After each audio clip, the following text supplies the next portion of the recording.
اردو پر اسد اللہ ہمیشہ غالب رہے، اقبال ہمیشہ بلند اقبال رہے، اور فیض کا فیض جاری ہے۔ کوئی ندی ہے، کوئی دریا اور کوئی سمندر، ہمیں ادب سے شورش نہیں، اس لیے ہم کسی کے فراق میں نہیں رہتے۔ اردو میں میر ہی نہیں، امیر ترین لوگ بھی ہیں۔ اردو پر کسی قسم کا داغ نہیں، ہاں داغ دھیلوی ضرور ہیں۔ یہاں لوگ ریاض کرتے کرتے مومن بنے، اور ان کے ذوق کا یہ عالم تھا کہ دہلی، لکھنؤ اور دکن باقاعدہ دبستان بن گئے، بلکہ دبستان اردو بن گئے۔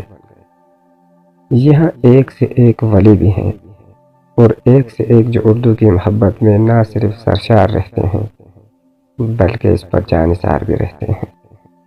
اس لیے کسی کی حیثیت مجروح نہ کیجیے، شبلی کو شبلی ہی رہنے دیجیے، جنید تو شبلی نہ بنائیے۔ اکبر اگر اعلی آباد میں بے نظیر ہیں تو اکبر آباد میں اپنے نظیر بھی کچھ کم نہیں۔ تنقید سے کسی کو فرار نہیں، بغیر تنقید کے نہ کوئی فراز بن سکتا ہے اور نہ سرفراز۔ اردو ادب ہمیشہ ادیبوں اور شاعروں کا مشکور رہا، بلکہ وہ شاکر بھی رہا۔ اس نے شاکر ہی نہیں، پروین شاکر جیسی خوشبو بھی دی ہے، اس نے مسدس حالی بھی دیا، اور اس نے نہ جانے کتنے سید بھی دیے جو نہ صرف سلیمان ہیں بلکہ اس کے پاس تخت سلیمانی بھی ہے، جس پر ایک دو سید ہی نہیں بلکہ سر سید بھی بیٹھے۔ یہاں نہ صرف رشید ہیں بلکہ مشتاق جیسے یوسفی بھی ہیں، پیرس جیسے طنز و مزاح کے بخاری بھی ہیں۔ یہاں مختلف رنگ ہی نہیں بلکہ نارنگ بھی ہیں، بلکہ شمس الرحمن جیسے فاروقی بھی ہیں۔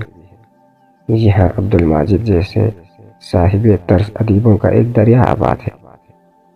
یہاں ایک سے ایک آزاد ہیں، اور ایک سے ایک اعلیٰ شخصیات ہیں، بلکہ ابو علی اور ابو کلام بھی ہیں۔ خدا اردو کی اس فضا کو مزید وسیع کر دے تاکہ اس کا فیض مسلسل جاری رہے، اور یہ ہمیشہ بلند اقبال اور غالب رہے۔ آمین۔